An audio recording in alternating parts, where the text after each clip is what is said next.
So hi everybody, Craig Hanson here and welcome to my video. Brooks Koepka, what a player this guy is. Seriously, 4 major championships already, smashing it, an absolute mile. Tiger Woods said he flights it much stronger than he does with his irons, which is just incredible to believe. And the numbers that I'm going to show you in a second on the speed and this move of this swing, you're not going to be able to create these positions. There's just too much power, squashing the hook out of it. Some amazing wrist alignments and moves through the ball, leg movement, head movement going downwards. Let's have a look at this swing. Alright, now I could do this video 3 times, but I'm just going to take you through some of the major parts of this. Look at the speed of this, 121.3 miles per hour. 2 averages 113, around about that. So for every extra mile per hour, you're getting an extra 3 meters. He likes to fade it. He can hit it both ways, but he does fade it a lot, which is really incredible. You know, these days, not a lot of guys fading the drivers the way they're built in the golf balls. Most of them aiming down the right half and just bombing it, but this guy will cut it back and still create just ridiculous distances. Hitting it on the way down, people that like to fade it. Now the 2 average is minus 1.3. So I know there's a lot of craze about staying behind it and hitting it on the way up, but a lot of people pushing the ball and hooking the ball because they're trying to get it like 3, 4, 5 degrees on the way up. So a big carry, 297 yards, and yeah, this one might have been just pulled a little bit, but we got the club path a little bit actually on the outside. World-class golf instruction has over 700 detailed videos for every golfer. Practice programs and evidence-based material is applied in helping you to become your own coach and play your best golf. Join us in the chat room and join the community of world-class golf instruction. All right, so let's get in there and have a look at a couple of these moves in this swing now. He does have a strong right hand position. The grip being underneath, left hand looks to be pretty normal. But that's an interesting one. I mean, that would only happen in the States. Any other country, that would be taught out of someone. I like how they do that in America when there's some really gifted individuals and they just sort of let them go to a certain extent. And as you see, one of the best players in the world. This guy's going to win so many majors, not just 4. He dominates tournaments and just blows away the field. So if he stays injury free, I'll show you something there in his back there. That, but it's a young man's game, right? So you know, some of these guys are going to get injured, but you're not looking at being 6th on the money list when you're 50. You know, these guys make they're going to make $100 million by this level by the time, or even more by the time, or heaps more by the time they're at that age, sitting on a beach in the Caribbean somewhere. Alright, let's have a look. Now, we'll draw a line up the shaft here. Obviously, we'll go through the major points. Now, he takes it on, keeps the club well outside the outside here. So, not a lot of face rotation. Okay. Now, we know that he does that. He takes the club up from here quite vertically, and the face is very shut.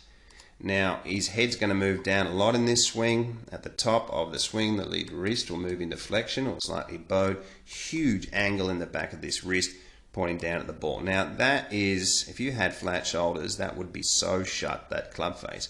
But because the guy is that powerful and he gets his shoulder plane just to point, which is unbelievable, just slightly outside the ball with a driver, he's almost able to neutralize that face because of the shoulders being steep. If you had the shoulders more flat, you'd be shut, and he can squash the hook out of it. Now where it does get sort of interesting, obviously the lead arm's up high. It's much higher than the original shaft plane. But this guy can bring this elbow, we'll just get up to the top of the swing here. There we have it, much higher. Right. Now big angle down into here, low 40s, just insane strength. And this elbow is going to get, as he pinches it in, he brings this arm in, which is not easy to do, right? Now that club face at the top there, you see him bring this elbow in, which is just unbelievable. That club face at the top, you could put a glass of water on it. But you're seeing that with a lot of players as they move the wrist more into flexion on the way down. It gets even flatter. It's pretty insane looking at that position there, isn't it, though, with that the amount of power. You can see it in the arms. You can't tell me. There's someone out there, I saw a video here the other day, someone telling people to try and swing like this guy. I mean, seriously, you know, who's going to move the club like that? Now, have a look at this right arm position. I mean, that's just absolutely staggering to bring the right arm that far underneath and lead it in like he does. And he's got this club from that steep position to point over there, and you reckon that's not talent? I mean, that's just, you just cannot do things like that. And now he's actually going to steepen this thing onto the plane, right? From here, the club's just going to get steeper and steeper. And when we have a look at this move, head's gone down, tour average 2 to 4 inches on the way down. We know that the head moves down 2 to 4 inches on the way down. They can hit it with a bent right arm and grip the ground a little bit better. But the reason that, I like to see club golfers not swing up that steep and get in these positions, because they just come down, they'd probably hit themselves with the club. It's just not going to happen there for a lot of people getting the club to move down like this. The legs are going to start to bend and snap back up, and he gets the right arm back down on the original shaft plane and gets it now through the forearm, which is unbelievable how he's done that. The wrist now looks okay because he's moved so far down. The club is actually now not that sharp. But that's where they are, guys. If you see my other videos, no matter how you're swinging, you want to get this club coming in, looking like that, coming in behind the hands and that face just on the other side of 12. And now he's going to snap these, watch these knees snap back up, and he's going to get that McIlroy look, where the guys are straightening the legs and through the ball, a bit like Victor Hovland, if you've seen my video on that one, and the head just keeps falling and dropping, and an unbelievably steep shoulder turn here. And this is where it's sort of going to grab on your back a bit, right? So he's probably going to injure himself again, but he's actually turned that club into a battering ram, and he's just smashed it. Now, absolutely amazing. When you're looking at this move from this side, this is the one that you're seeing also with McIlroy.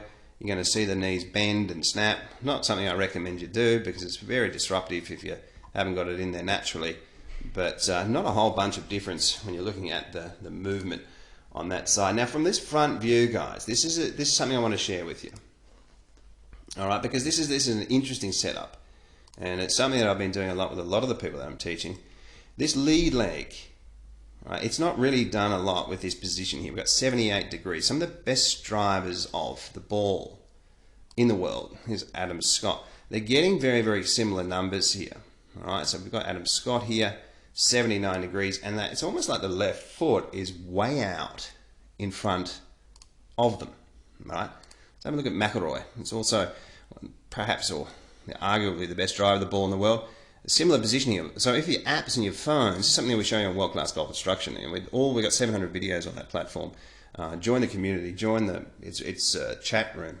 We've got advanced series and just about everything on this platform for everyone out there.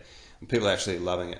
But we're getting in there and showing you a lot of detail. And just seeing this left leg position, it's just an interesting one. Now, a lot of other people aren't standing like that. That will give you some more room. You're able to actually move into the ball once you get this type of setup. Now let's have a look at this motion here. Right, now we're going to go back to the top of the swing and just slowly go through this. Gets a lot of width, loads up on the right side. Actually gets a bit of a lateral shift. And geez, this is a powerful swing, this thing.